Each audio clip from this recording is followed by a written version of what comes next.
Right now, you are lying awake with a deep, leaden ache concentrated in your lower back and across the heavy plates of your shoulders.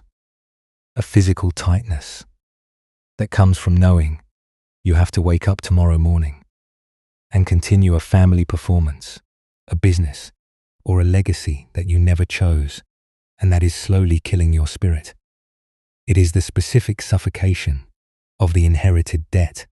Your nervous system is vibrating with the silent, bitter resentment of a beast of burden that has spent years hauling a massive cargo of expectations, names, and standards that belong entirely to your parents, your ancestors, or your social lineage.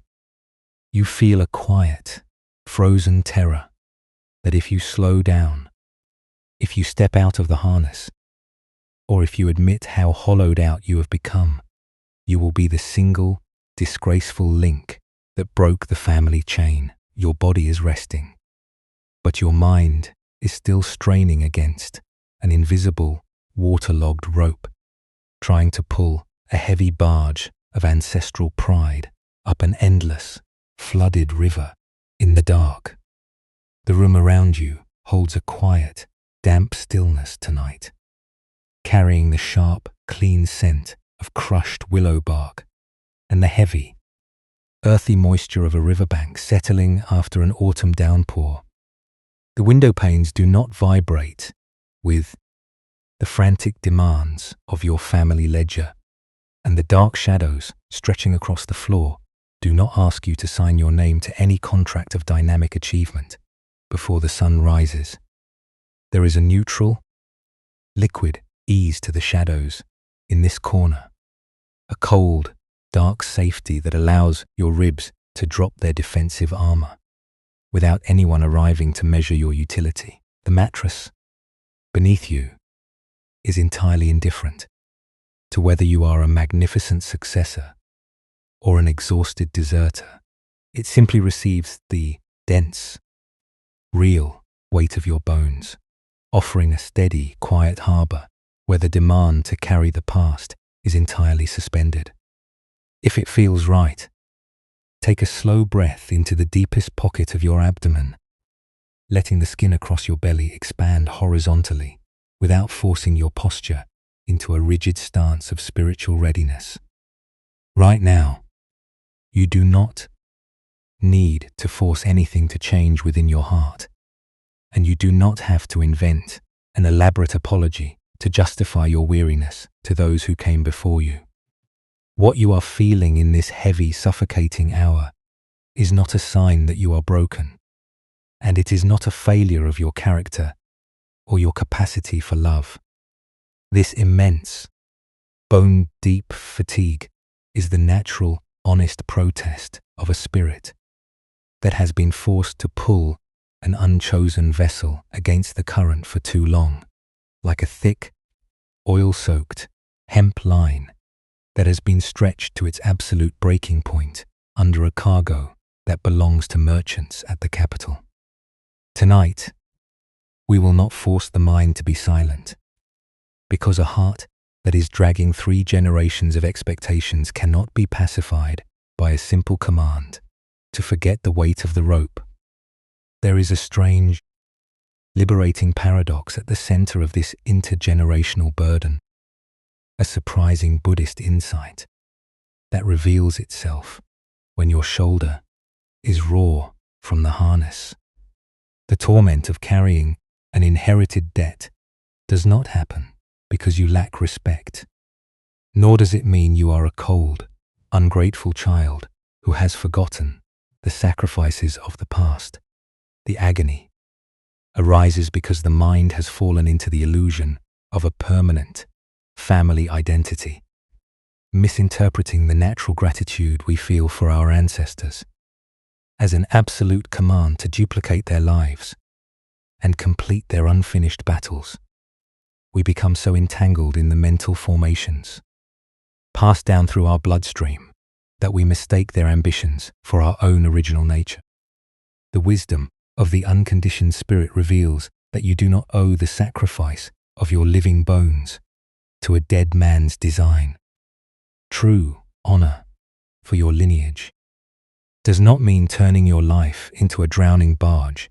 It means discovering the borderless, fluid awareness that allows both you and your ancestors to be free from the rope entirely.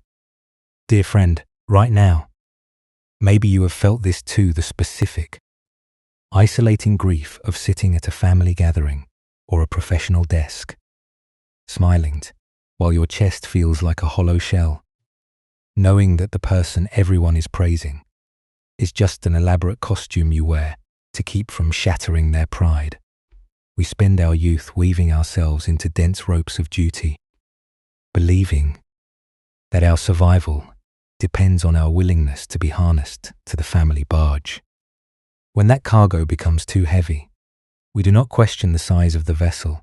We simply punish our own flesh, forcing our nervous system to work harder, pre-thinking every mistake and using our own shame as fuel to keep the line from going slack. You do not have to solve your whole life tonight. You do not have to re-engineer your entire relational contract with your parents or your past. Before the clock reaches the early hours of the morning, nothing is required of you now. Absolutely nothing. You are safe enough to soften. The cool air of this bedroom does not check your family ledger before it fills your lungs. The dark earth beneath your house does not demand a delivery of gold or titles before it cradles your spine through the winter dusk. Your spirit is permitted to have its silent, unaligned spaces, its quiet hours of total detachment, where you are neither a son, a daughter, a worker, nor an heir.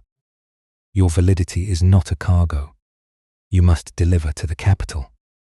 To be counted, it is the immediate physical reality of your breath, dropping into the dark mattress, completely sustained by a gravity that has no memory of names or debts. Slowly, the noise of your inherited obligations begins to lose its sharp edge as we lift our awareness from the modern anxieties of your daily calendar. Imagine yourself standing on a muddy towpath along the fast-flowing Yodo River during a swollen autumn flood. The air here is cold and thick, with the heavy smell of river silt, rotting water hyacinths, and the bitter smoke of willowbark fires drifting from the low marshes. The sky above is a uniform, low slatter-grey, and the yellow river water churns with a violent, unhurried power, throwing cold splashes against the dark reeds at your feet. A few paces away, standing beside a small converted willowbark hut at a dangerous bend in the rapids, is an elderly former river pilot named Master Bankei. His hands are bare, stained with old river oil, and his face is completely relaxed as he watches the torrent move past his threshold without any desire to steer it or change its course. He does not carry a clipboard of manifests. He does not keep a record of what the merchants are paying at the docks, and he does not look at the water with any trace of human ambition. He simply stands on the wet gravel, listening to the heavy creak of the willow trees, waiting to see if you are ready to unhitch your harness and look at the river that has been carrying the world since the beginning of time. As you step closer to his willowbark sanctuary, the cold river mist settles gently on your bare skin, grounding you in the raw reality of this wild delta. Bankei does not offer you a lecture on your duty, and he does not give you a new set of rules to make you a more efficient pilot for your family's estate. Instead, he reaches down into the mud beside his door and lifts a heavy, hand-forged, three-pronged iron river grapnel, its metal coated in thick silt and orange rust, its heavy flukes biting into the gravel as he holds the thick hemp line that connects it to the dark water. This is where we begin to see what your long attachment to an unchosen cargo has done to your internal posture, and what we must learn to drop into the current before the deep, healing sleep can find your eyes. The cold spray from the river bend rattled against the dry willow reeds, its small, rhythmic thudding matching the unhurried thud of the floodwaters hitting the muddy bank. Master Bankei let the heavy iron grapnel slide slightly through his oil-stained fingers, its rusted flukes making a dull, scraping sound over the wet gravel as he rested his forearm across his knee. The grey fog had crawled up from the lower delta, turning the wide, churning expanse of the rapids into an unmoving curtain of slaty grey smoke that made the distant willow groves look like ghosts standing in the water. In the lower reaches of this river district, Bankei began to speak, his voice flat and heavy, matching the slow, immense grinding of the silt beneath the current. There lived a young man named Genji. For 3 generations, Genji's family had operated the primary freight lineage along these treacherous rapids, a family whose entire honor was bound to the massive, flat-bottomed timber barges that carried the provincial rice harvest to the coastal docks. Genji had been born. Into the harness his grandfather had laid the first keel, and his father had died with his hands locked around a frozen oak tiller during a winter freeze, leaving Genji with a sacred, unyielding family command. Never let the line go slack, and never let the cargo sink. He lived in a world of constant, muscular straining, shoulders permanently warped by the thick straw padding of the tow line, his mind trapped in a hypervigilant loop of checking the weather, checking the river depths, and maintaining the prestige of a name he secretly resented. Genji never wanted to be a pilot. His fingers were not meant for the rough hide of hemp lines. They were built for the soft, damp weight of pottery, clay, meant to turn graceful, quiet bowls on a spinning wheel in a silent valley. But the weight of the ancestors is heavier than any stone anchor. Every autumn, when the rains swelled the tributaries, Genji found himself back on the muddy towpath, his boots sinking into the yellow clay, his teeth grattering against the freezing wind as he hauled the family's largest grain barge upstream. During this specific season, the floods were unprecedented. The river had risen 5 cubits in a single night, turning the narrow channels into a roaring flume of mud and uprooted trees. Genji was out on the path alone, his shoulder raw and bleeding against the heavy leather harness, trying to drag a massive barge laden with 40,000 bushels of public rice. The hemp hawser connecting his chest to the vessel was waterlogged, thick as a man's thigh, and soaked in black whale oil to prevent rotting. It was stretched so tight, it had become rigid as an iron bar, vibrating with an immense, terrifying tension that sent high-pitched, groaning hums through the wet air. The current was pulling the barge backward into the rocks, and Genji was braced at a 45-degree angle against the mud, his knuckles buried in the grass, his breath tearing through his lungs in ragged, burning gasps. He was caught in a suffocating web of anger and panic. His muscles were screaming for release, yet his mind kept replaying his grandfather's dying words, whispering that if he let the line slip, if he allowed the family cargo to be claimed by the river, he would be a coward who wiped out 40 years of ancestral honor in a single heartbeat.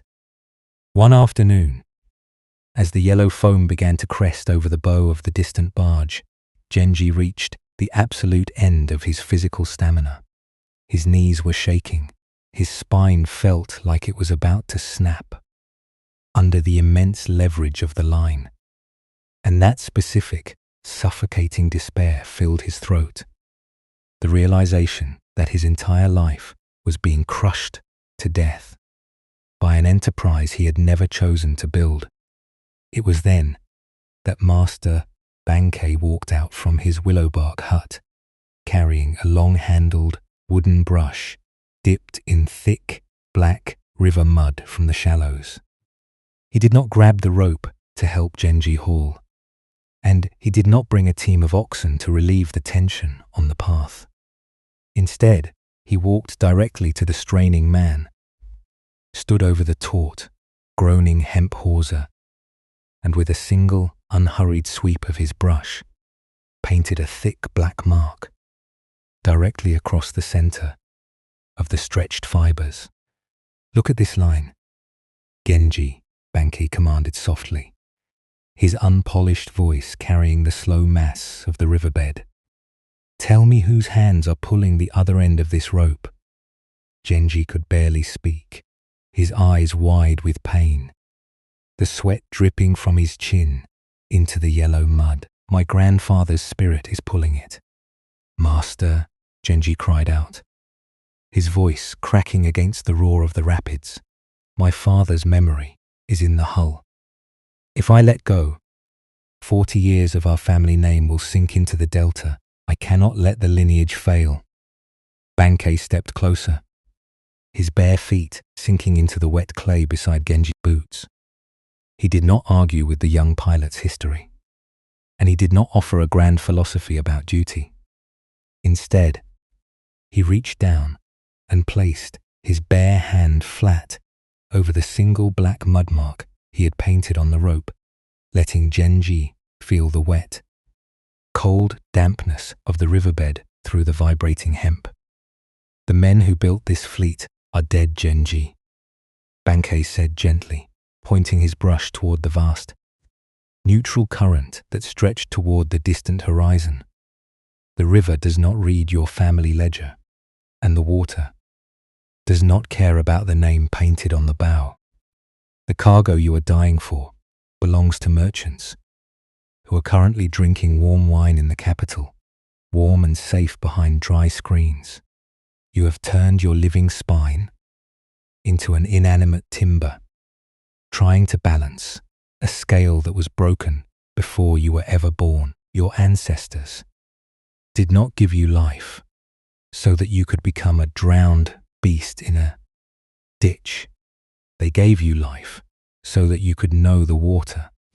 Genji looked down at the black mark on the rope, and then out at the massive dark hull of the barge that was wallowing in the brown foam. In that slow, suspended moment, as the wet hemp creaked against his collarbone, a profound wave of emotional recognition washed through his lower back. He saw with absolute clarity that the rope was not an external necessity. It was an internal loop of fear and guilt that he was constantly tightening with his own hands. The ancestors were not standing on the bank. With whips, they were the river itself, waiting for him to drop the harness so they could finally carry him home. With a low, unhurried breath, Genji opened his fingers. He did not throw the line with anger. He simply unlatched the heavy iron pin that bound the leather harness to his chest, allowing the thick, oil-soaked rope to slide away from his body. The wet hawser let out a loud, whistling hiss as it whipped through the grass, hitting the yellow river water with a heavy, flat slap that echoed through the willow groves. The massive barge drifted backward, its prow turning slowly in the current until it lodged safely and quietly against a broad, soft mud bank 100 paces downstream, entirely whole, completely stable, and no longer requiring the sacrifice of a single human bone to stay afloat. Genji fell back onto the soft green moss of the bank, his chest heaving, his arms opening wide toward the low slate-grey clouds, feeling for the first time in his 30 years the incredible, liquid lightness of a frame that belongs to nothing but its own breath. As you rest here in the cool, slow dusk of your own bedroom tonight, let that image of the unhitched line find a home within your awareness. Notice how the riverbank does not demand that Genji immediately climb back into the harness to prove his worth. You do not need to settle the debts of your family lineage before you are permitted to sleep, and you do not need to guarantee the success of your ancestors' ambitions to be whole. You can allow the heavy, oil-soaked ropes of their expectations to slide completely into the current, letting the rigid architecture of your inherited duties dissolve into the wide, unforced freedom of this quiet riverbank. The thick, oil-soaked hemp line sits perfectly slack in the wet grass of the towpath, its heavy, black-stained knots cooling in the autumn fog as the river flows past without obstruction.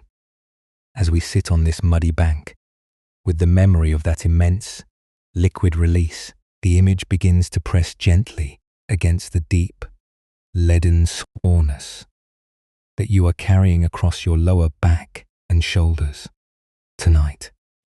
This old river parable is not telling us to stop feeling, nor is it asking us to become cold, uncaring, and completely indifferent to the people who raised us, the ancestors who survived long winters, or the genuine family bonds that link us to the past. It is not an invitation to discard your natural affection, to live with a flat, heartless disregard for your heritage, or to treat your family's history as a completely worthless burden. Instead, it is revealing to us something far quieter, a subtle unfastening of an internal knot that allows your living spirit to breathe without being crushed by an old record of deliveries. When we look directly into the center of our later night exhaustion, we discover that the true suffocation we feel does not come from the simple, historical fact that our parents had high ambitions for us, or that our family line has a specific pattern of work it values.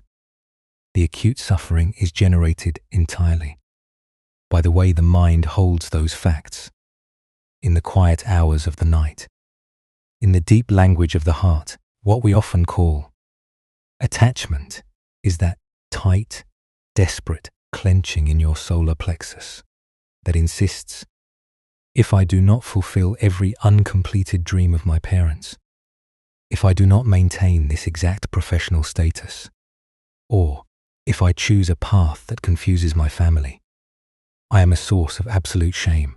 I am empty, and I have no right to occupy a place on this earth. It is the mental habit that transforms our natural, beautiful desire for filial gratitude into a rigid, suffocating iron harness, forcing our living bones to pull a dead man's vessel because we are too terrified to face the temporary coldness of their disapproval. We call this craving not a greed for material luxuries, but a frantic, exhausting thirst for a specific identity, an absolute guarantee of family approval that we must deliver before we permit ourselves to take a single, unforced breath of rest. When you lie awake tonight, mentally reviewing your family's expectations, replaying old conversations where your choices were criticized, and trying to pre-think how you can twist your true desires to make your lineage look magnificent, you are dragging a massive, waterlogged grain barge directly into your bedroom. You are loading your nervous system with a weight that belongs to an arena that was built before you ever drew your first breath. One of the greatest insights of ancient wisdom is that we cannot always control the first pain, the factual reality, that our family holds rigid perspectives, the historical patterns of pressure that were passed down through our bloodstream, or the neutral truth that those we love may not know how to see our true face. But we can learn to stop adding a second wound to the first. The second wound is the one we inflict on ourselves when we convert their unfulfilled ambitions into a permanent moral ledger, turning our private awareness into a muddy ditch where we punish our own spirit for wanting to hold a pottery bowl instead of a frozen rudder. True mindfulness, when translated into the immediate physical language of your tired body tonight, is simply the newly discovered capacity to observe a family expectation without immediately turning it into an absolute master. It is the ability to notice that your mind is spinning a panicked narrative about letting everyone down, and to watch that thought happen without letting it tighten the leather straps across your chest by a single inch. You can acknowledge the presence of their disappointment without choosing to lock your ribs into a state of permanent subjection. When you practice this slow, spacious observation, you begin to create an internal environment that resembles the wide, fluid current of the Yodo River rather than the rigid, groaning tension of the oil-soaked hawser. You become porous. You allow the memories and the hopes of your parents to exist. You meet them with immense personal kindness, but you do not allow their unchosen cargo to determine the boundary of your original nature. This brings us to the gentle, unburdened reality of impermanence, which is the simple realization that you do not inherit a static, unchangeable debt that must be paid with the destruction of your health. Your true life is not an administrative ledger kept in an ancient archive that will shatter if you choose a different path. It is a continuous, living stream of awareness that belongs to no single owner. Your current weariness, your quiet hours of doubt, your deep hesitation on the towpath, these are not secret defects that prove you are an ungrateful successor. They are the natural signs that your spirit is outgrowing a coat that was tailored for someone else's frame. The world will always try to evaluate your utility according to its own inherited demands, shaped by generations of unexamined habits that they can neither drop nor understand from their place on the bank. Letting go does not mean you walk away in anger or pretend that the sacrifices of your parents did not happen. It simply means you release the extra, unrequired struggle of trying to be an inanimate timber for their pride, dropping the illusion that you must justify your existence by keeping your hands wrapped around a burning rope until your fingers split. Awareness is the wide, quiet space of this river bend that can hold both the heavy grain barge and the soft gravel bank without taking sides or recording a debt. It is the part of you that is listening to this voice right now, the steady, untouched observer that remains completely free from the metrics of the enclosed ledger. You are not the beast of burden who has been strapped to the family trade. You are not the clerk who must balance the ancestral accounts before dawn to save his skin. You are the deep water itself, which knows how to float the heaviest hull without once asking the vessel for its name or its destination. When we touch this space, true compassion finally becomes an intimate reality. Compassion is not a soft, weak sentiment that agrees to be crushed to keep someone else comfortable. It is the immense, immovable courage to let your life have its own original direction without turning your family's history into a reason to punish your own chest. But the young river pilot had not yet discovered how to stay loose when the old ledger was brought into the light, just as it may still be difficult for you to soften, while your lower back feels so tight and your mind carries the phantom pull of the harness. It is easy to understand the wisdom when the room is dark and the world is asleep, But the true transformation happens when we learn how to hold our unconditioned reality when the morning brings the family performance back to the threshold. As our boat of awareness drifts further into the violet shadows of the night, let these reflections bring you closer to the immediate reality of your own body. You have spent so much time living in the imaginary wreckage of your family's expectations, defending a self that lives miles away in the memories of their approval, that your own skin has felt like a cold, unfamiliar shelter. Now, let this clarity come home, moving down past the definitions and the explanations, directly into the heavy, quiet truth of your breath and the mattress where you rest. If it feels right, let your attention gently slide away from the horizontal world of ancestral ledgers and family standardizations, dropping directly into the immediate physical cavern of your abdomen. There is absolutely no need to force your respiration to become artificially slow or to demand that your nervous system achieve a state of flawless, quiet stillness right now. Instead, you might simply observe the unforced organic mass of your breath as it flows into the lower bowl of your pelvis, widening your lower back slightly against the surface beneath you. Notice how each inhalation arrives with a subtle, fluid coolness like river mist moving through a quiet willow grove after the sun has set, and how each exhalation carries away a tiny fraction of the dense, muscular leverage your body has maintained throughout the day. Even noticing this single pattern is entirely enough. Perhaps you can locate the exact places where your skeleton is surrendering its weight to the fabric of the bed.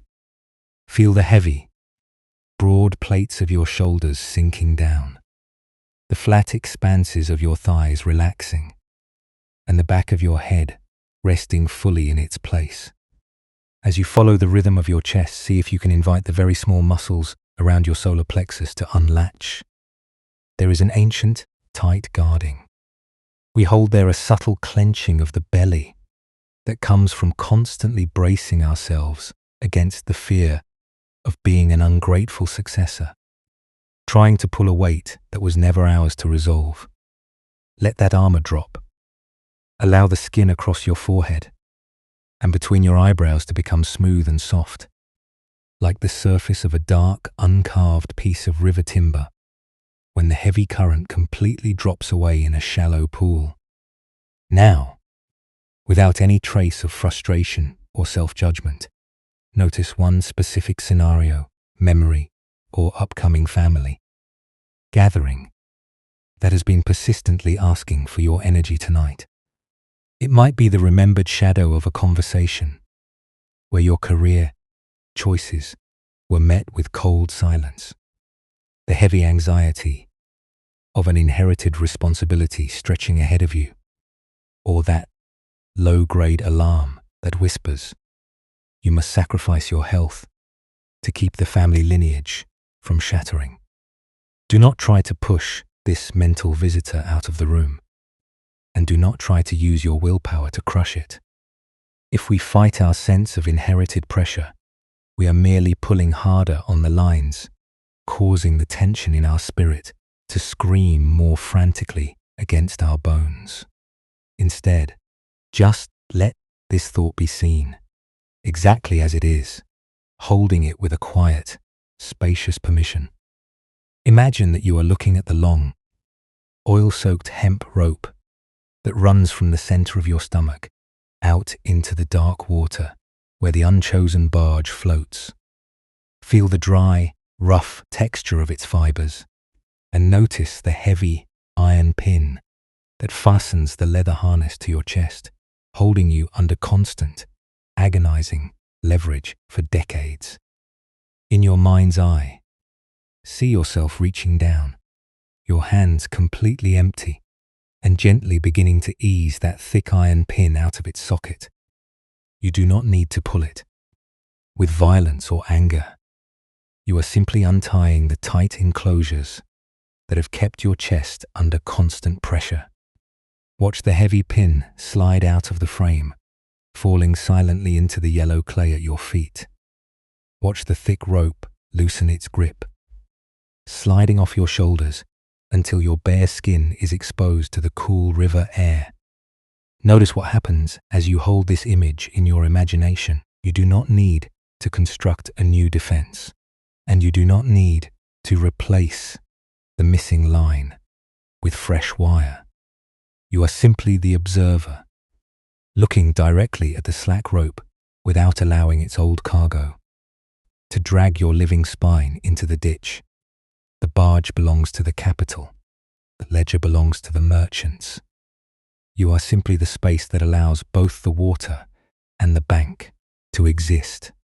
You are letting the frantic energy of your family's expectations rest inside the wet grass, without letting it splinter your own bones. Now, if it feels right, imagine leaning back and letting those loose, black-stained knots fade completely into the grey carpet of unswept needles on the riverbank floor. Let your fingers slowly release their imaginary grip, allowing your hands to open wide in your bed, palms facing upward toward the ceiling. Watch what happens in the darkness of your mind when you stop trying to maintain the tension on this instrument. The physical frame remains completely whole, its interior dark, cool, and vast, absorbing the silence of the willow grove without a single crack. The bare body does not weep for the cargo that has drifted downstream. It simply rests on the mattress, its muscles expanding slightly in the damp autumn air. You can return to the heavy, grounding safety of your own breath whenever you are ready. There is an immense, unburdened freedom in allowing yourself to realize that your life does not have to be an active broadcast, built against an ancestral script. Tonight, your only assignment is to let your presence find its own natural weight, undisturbed by the empty slots that may or may not be waiting for you next week.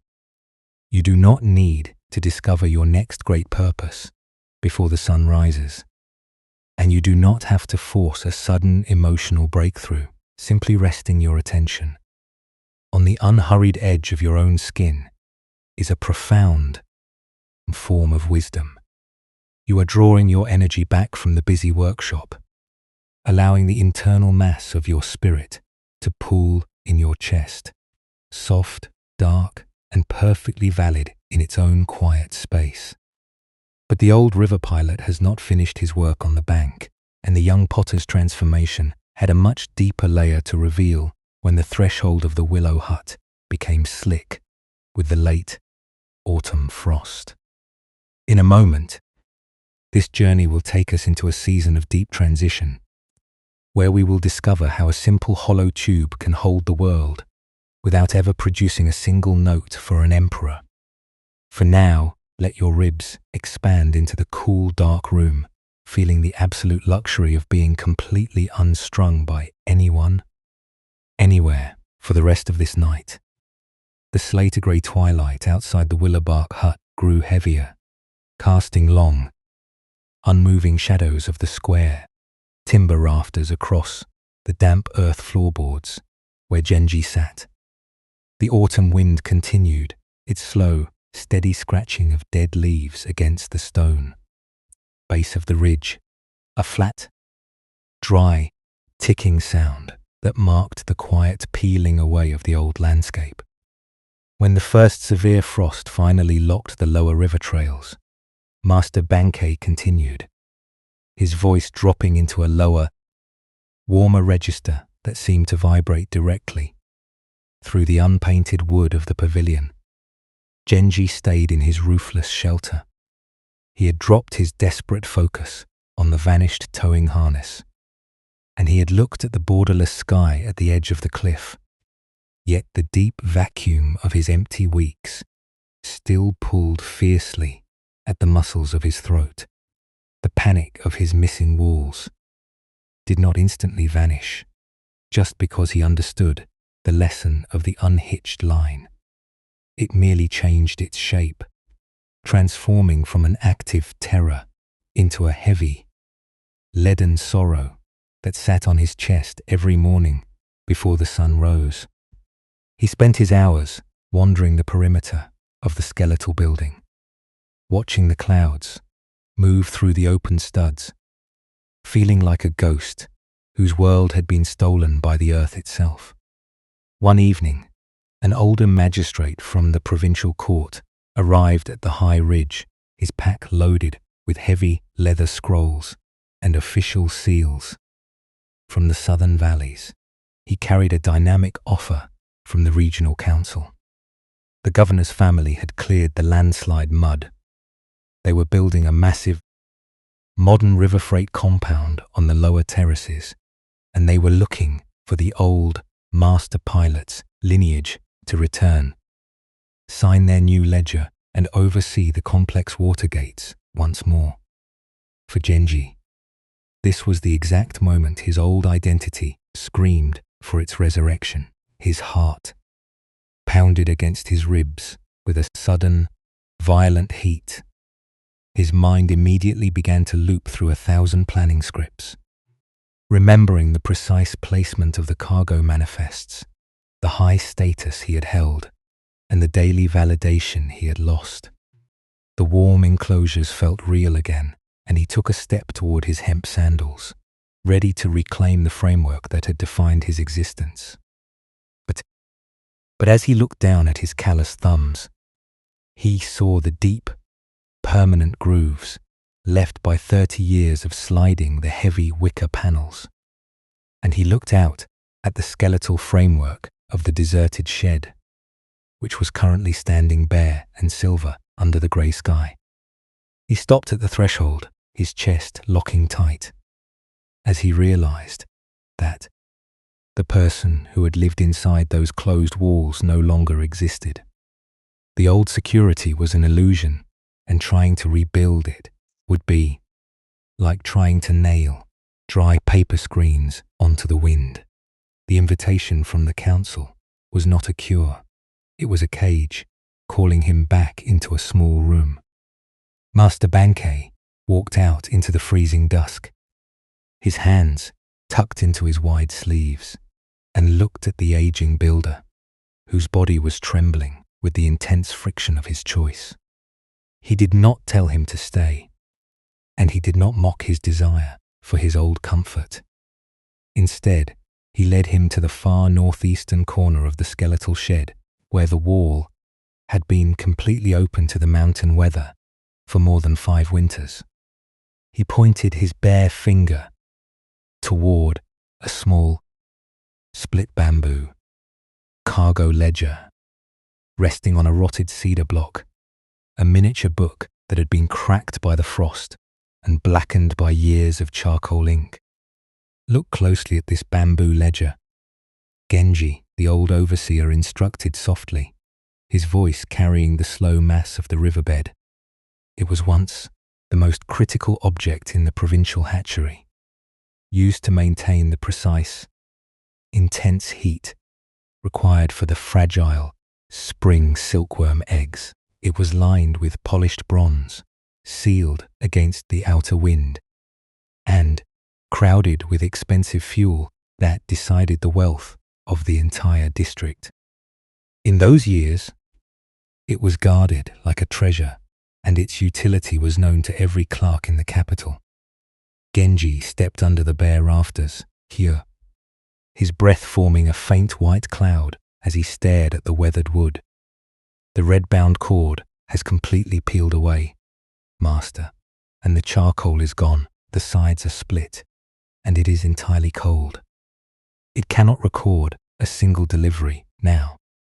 And yet, Bankei murmured, his face reflecting the pale twilight, look at what it holds now that the heat has left the metal and the walls have cracked open. Genji stood perfectly still in the freezing air, his ears tuning to the specific texture of the corner. The mountain drizzle had filled the open, cracked basin of the brazier with clear rainwater, and because the ledger had been exposed to the wilderness, for so many seasons.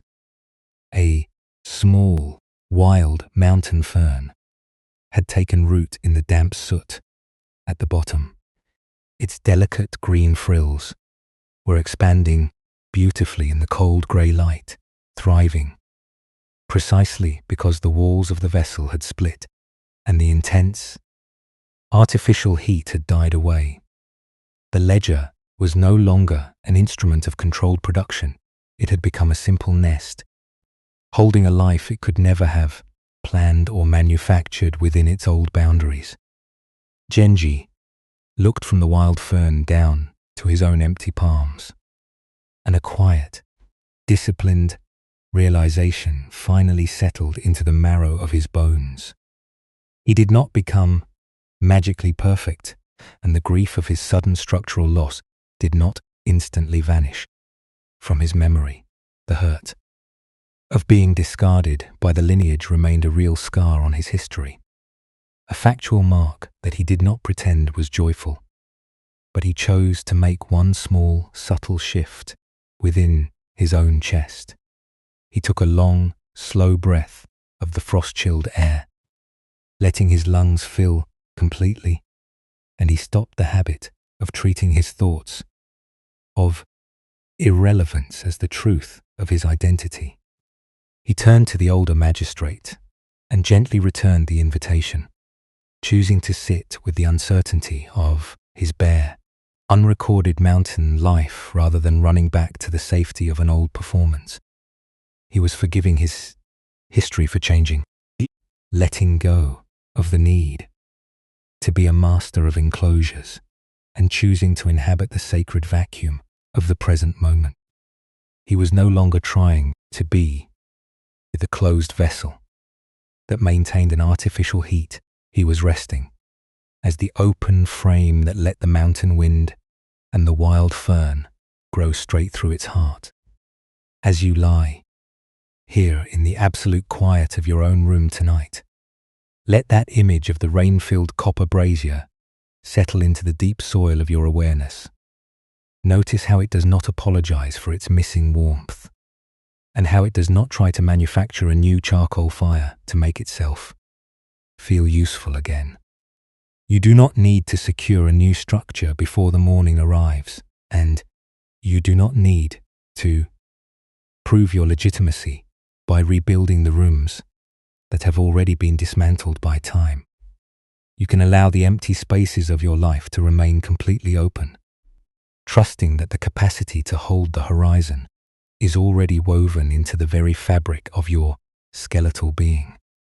The low, slow, dry ticking sound of the dead willow leaves scraping against the base of the hut continues to measure the vast silence of your bedroom, washing over your thoughts until the whole night smells of cold mud and waterlogged hemp.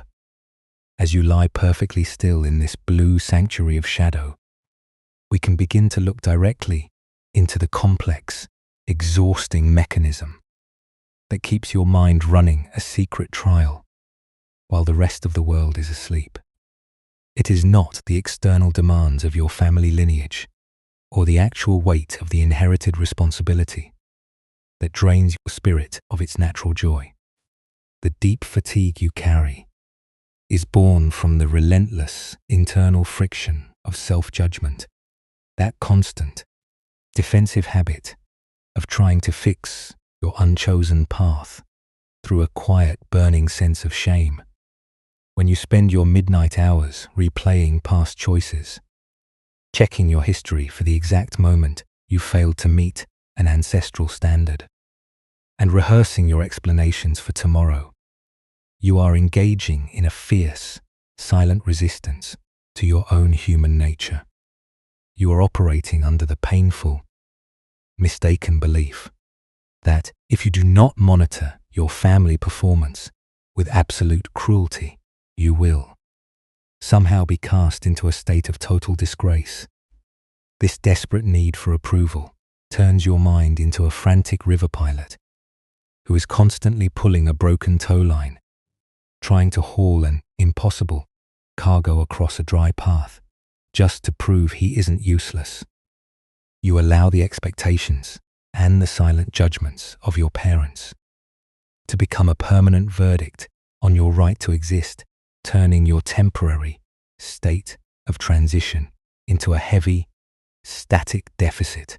You stop being a real human being who is learning how to navigate an unmapped river, and you become the hollow shell, the person who must always double-check their own reflection in the water before they are permitted to rest.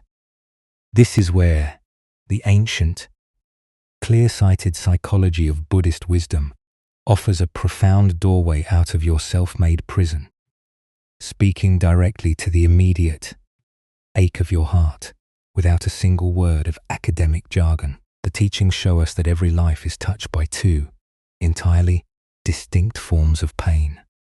The first pain is simply what life brings, the raw, unedited landscape of a world we do not control. It is the neutral fact that you were born into a specific family structure, the natural occurrence of inherited duties, or the sudden, heavy shift in your professional expectations. This first pain is clean. It carries no personal malice and no judgment. It is merely the changing weather of existence.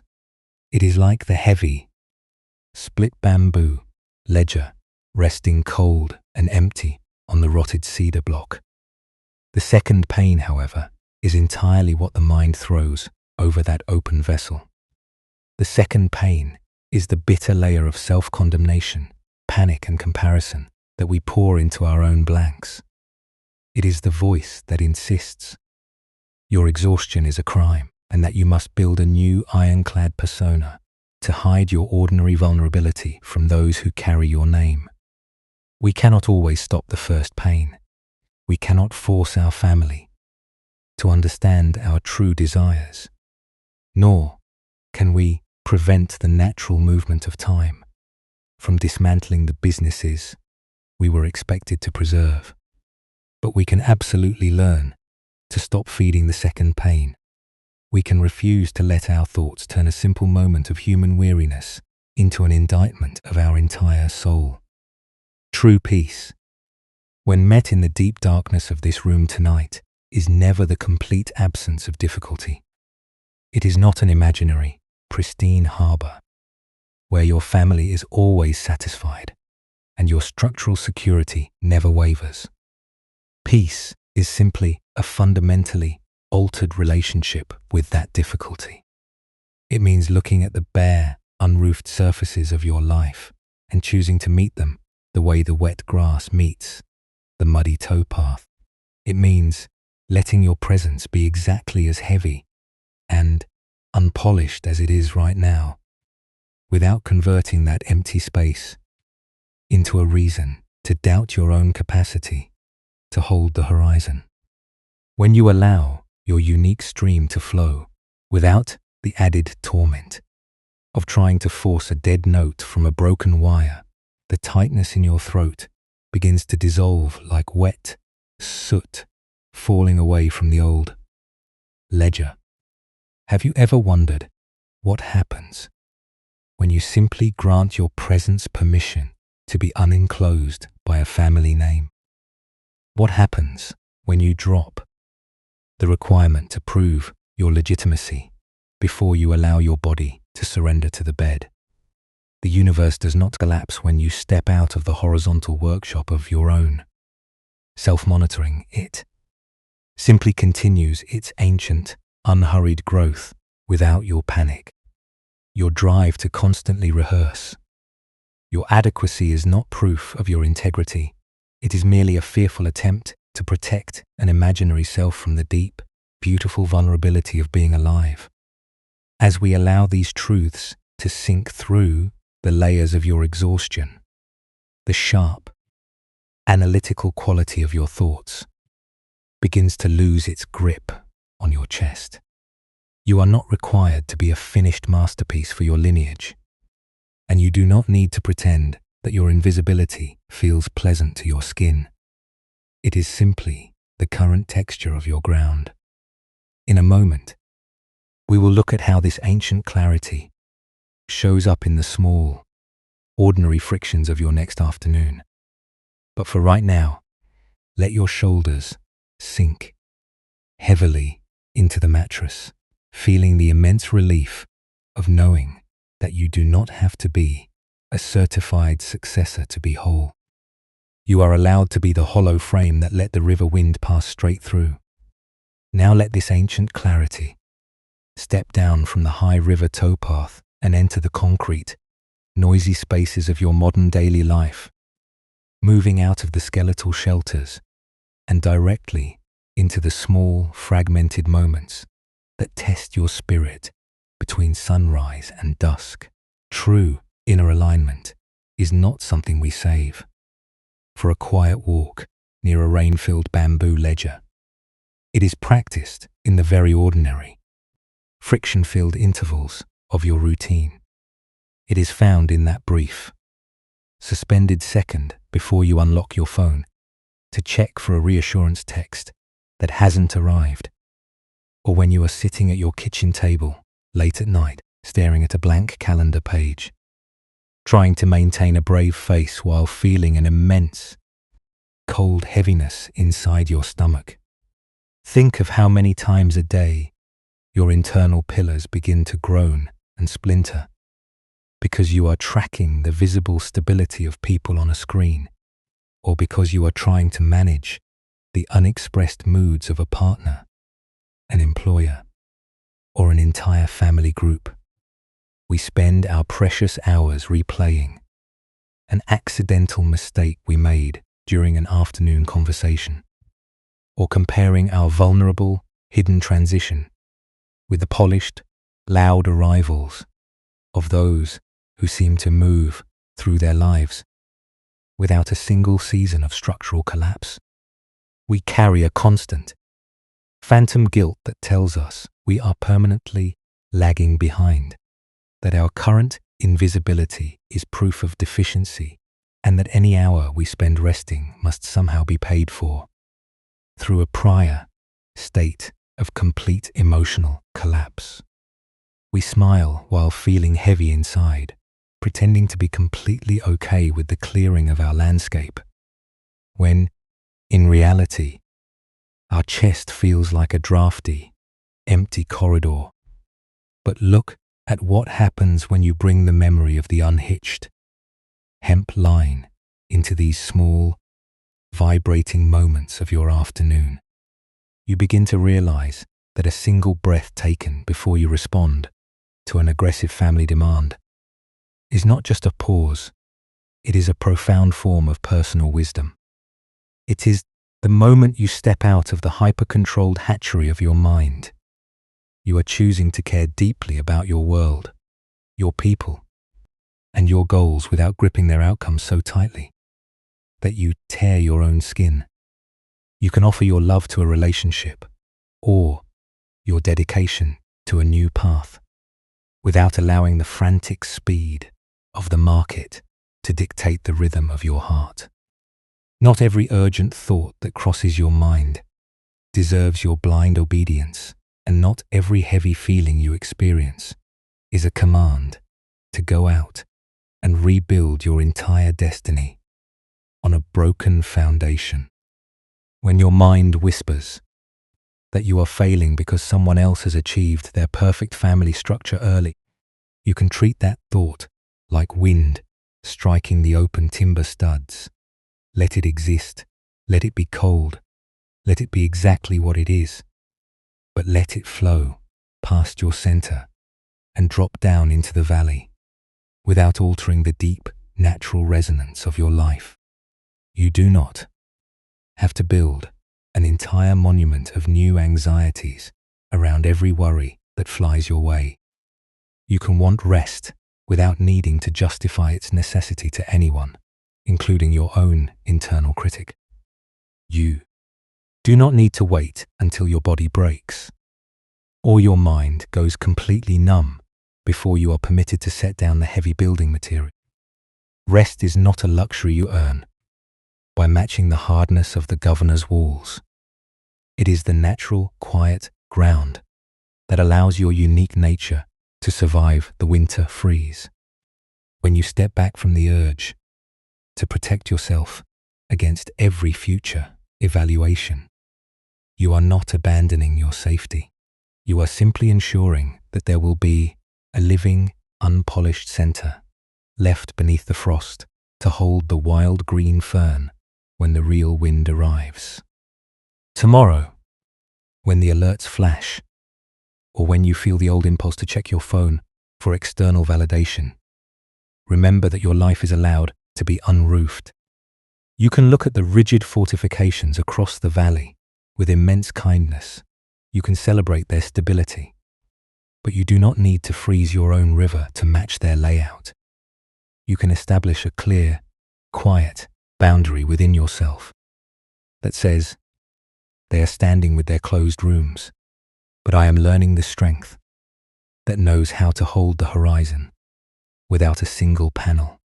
Slowly, the noise of your anticipated obligations begins to fade, drawing you further away from the demands of the horizontal. The small details of your day, the unanswered messages, the complex goals, the fears about whether you will ever be enough, are all losing their sharp, punishing definition in the dark.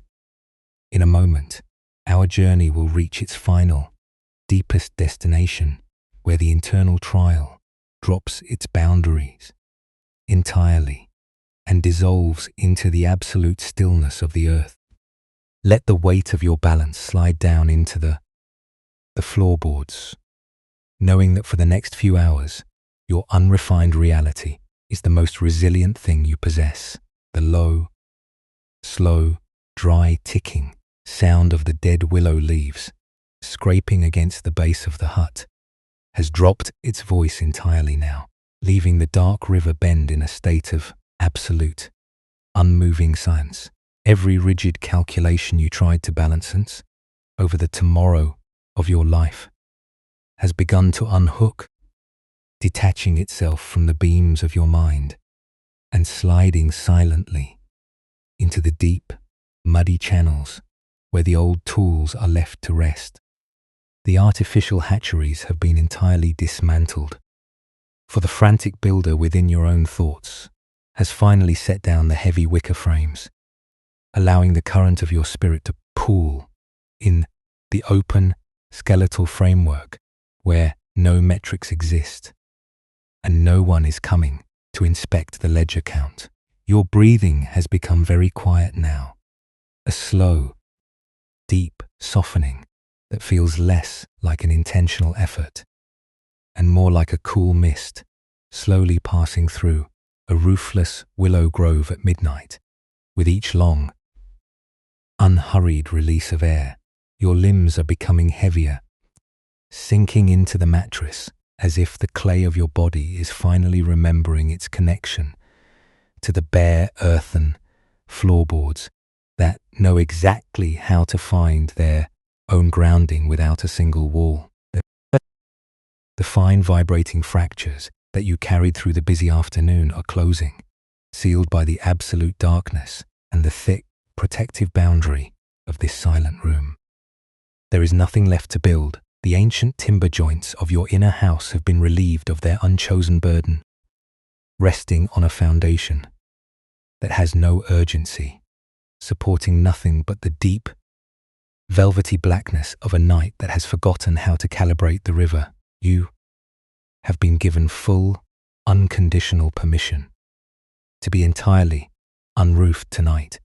You do not need to keep watch over the shifting boundaries of your family line, and you do not need to ensure that your future is completely guaranteed before the sun rises over the delta. The iron pins are deep beneath the brush, and the entire northern threshold is sleeping under a heavy, seamless blanket of grey shadow. Let your chest widen into the cool air one final time, feeling the immense, unburdened luxury of a space that is completely unobserved, unmeasured, and exempt from the requirement to produce a single perfect standard for anyone else.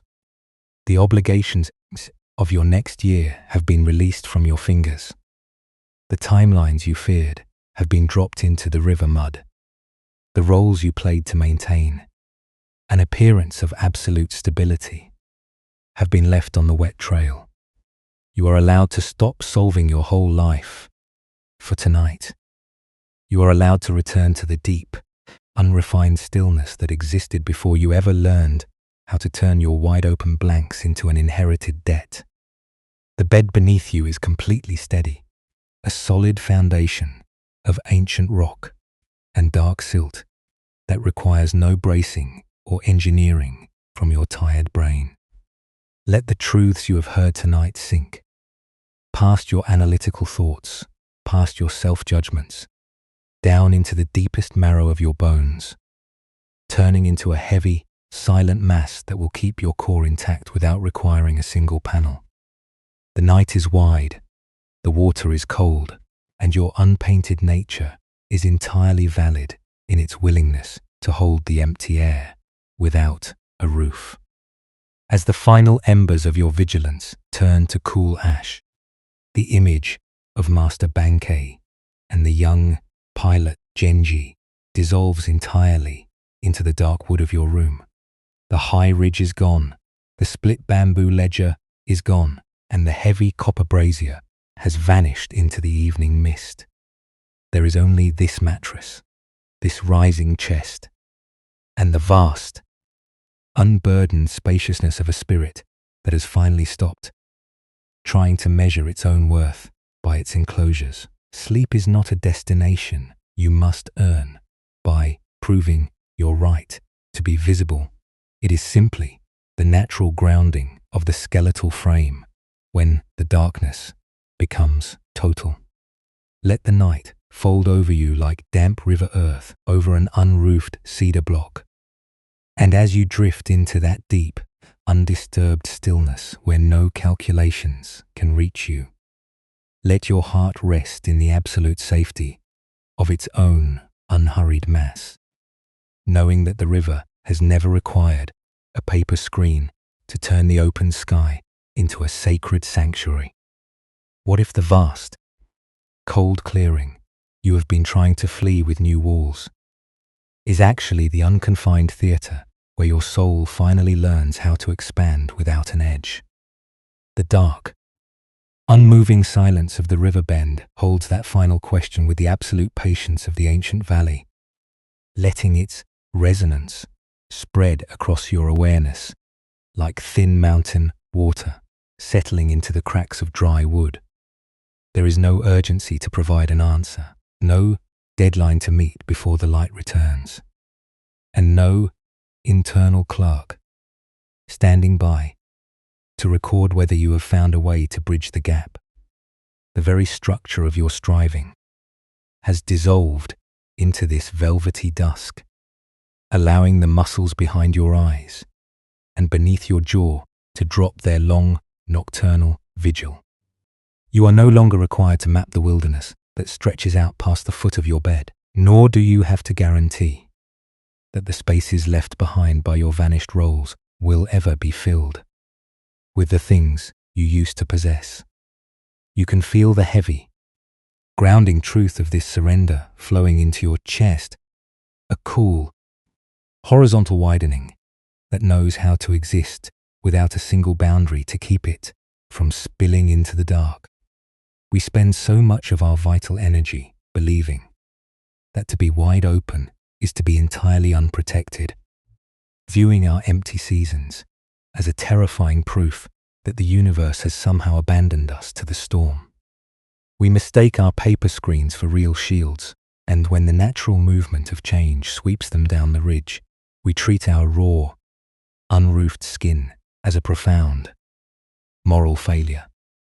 We create a terrible secondary friction by demanding that our hearts stay small, warm, and tightly enclosed, even when the old valley has been completely cleared down to its bedrock. But the deep sanity of the awakened mind shows us that this vast emptiness is not an enemy that has broken into your house to steal your treasures. It is the precise architecture of your true nature, a borderless terrain that has outlived every small room you ever built to hide your vulnerability from the eyes of the world. Think of how much stamina it has taken to constantly defend an artificial heat inside a vessel that was always meant to hold the wider mountain sky. You have carried the heavy charcoal blocks of your performance for decades, sweating under the pressure of keeping your old structures from showing a single split, believing that your dignity lived exclusively in the thickness of your walls. But tonight, that exhausting furnace has gone completely cold, and the ash has been washed away by the neutral grey rain of the autumn dark. You do not have to rekindle the fire to prove you are alive, and you do not have to present a new ledger of your accomplishments to earn your place on this mattress. The skeletal frame of your being is perfectly capable of holding this immense twilight without an iron latch or an official seal of approval from the estate. Let the weight of this realization sink into the very base of your spine, feeling your torso become heavy, dense, and quiet, like a massive foundation stone that has been sunk into the mossy floor of the ridge for 1,000 years. It does not lean to the left to catch the gaze of a passing traveler, and it does not tilt to the right to measure its position against the straight pines of the lower forest. It simply holds its place in the dark, entirely indifferent to whether the sky above it is filled with bright summer birds or the biting frost of a northern winter. Your worth is exactly like that stone, untouched by the presence or the absence of the walls that used to frame your daily view, completely independent of the schedules that have been wiped from your hands. As you allow your frame to settle into this absolute stability, let your awareness move down into the long, quiet expanses of your legs and the tips of your toes, letting them go loose and completely heavy against the sheets. They have spent the day walking through a landscape of ghost boundaries, trying to find a path through a country whose coordinates were entirely rearranged in a single afternoon. Let them rest from the march. There are no miles left to cover before the morning arrives, and there is no missing bridge you must mentally cross tonight to secure your survival. The road has ended at the edge of the clearing, and the clearing itself is your home now, wide, dark, and perfectly safe in its lack of definitions. Consider the immense, unhurried grace of that split bamboo feeding tray that has dropped its green leaves into the mud.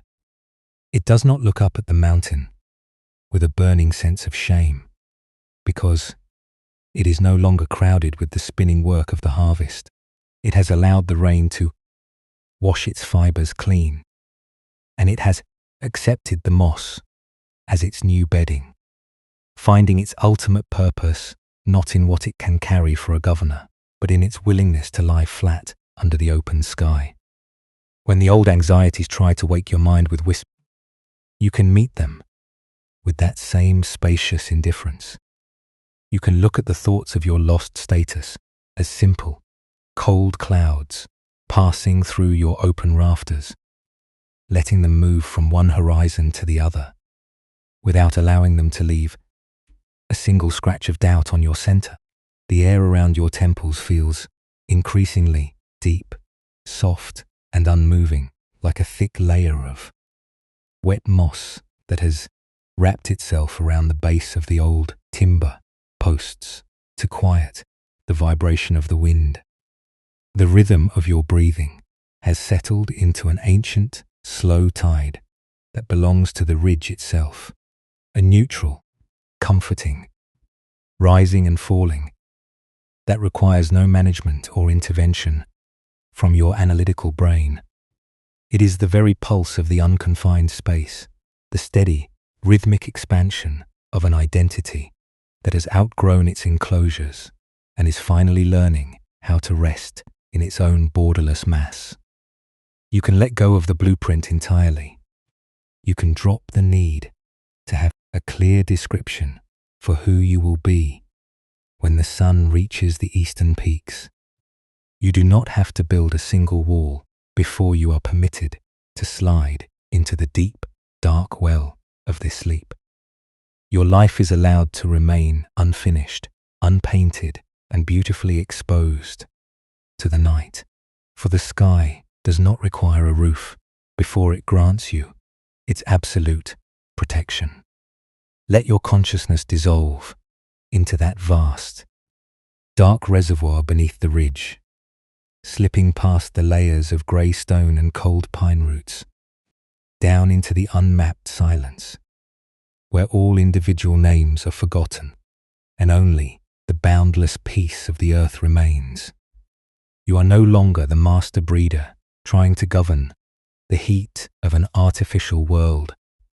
You are the wide, dark clearing that holds the skeletal frame, the wet moss and the wild fern in a state of perfect, unforced rest. Let the mattress carry the entire mass of your history, leaving your spirit wallless, free, and profoundly asleep in the autumn dark. What if the sudden removal of your old boundaries was never an exile into a cold wasteland, but the absolute clearing of the soil required for your true, unconditioned presence to touch the unconfined edge of the world?